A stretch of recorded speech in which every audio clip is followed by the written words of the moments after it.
Doon sa mga followers natin na nagre-request ng ano, ng spar alignment, ito na mga idol. Yung sapin natin, 1 metro. Tapos yung kalang natin na gagamitin is small. Idol, maglagay muna tayo ng 3 sa taas, tapos 3 sa baba. Para may masundan kayo, di kayo malito. Ayan, 1, 2, 3. Himas. Lipat tayo sa baba mga boss ng 3 rin.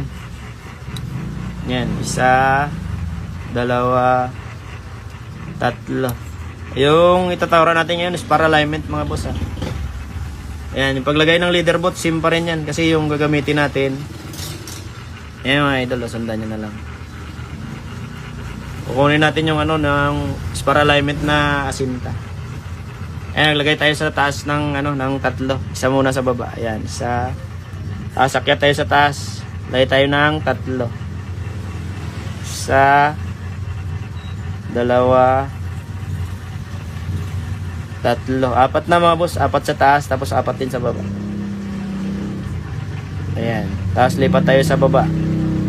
2, 3. Ayan mga idol, 3 sa baba, 4 sa taas.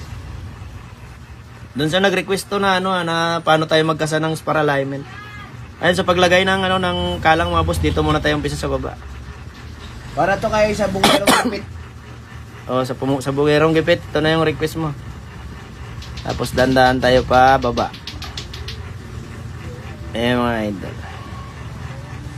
Yan, sa paglagay ng ano mga boss, ng kalang, ilaglag natin yan, ganyan oh. Yan.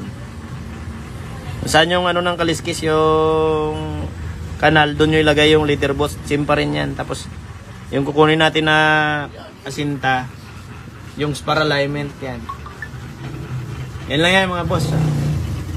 Tapos sa paglapat ng ano, ng spar alignment mga boss, hindi nyo pwede ito na ano, isunod yung ganyan. Kailangan i-twist nyo yung garol nyo sa pakabila. Ayan, ganyan oh.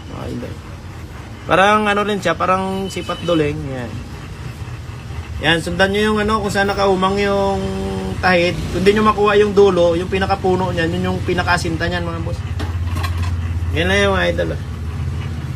Yan yung asinta ng spar alignment.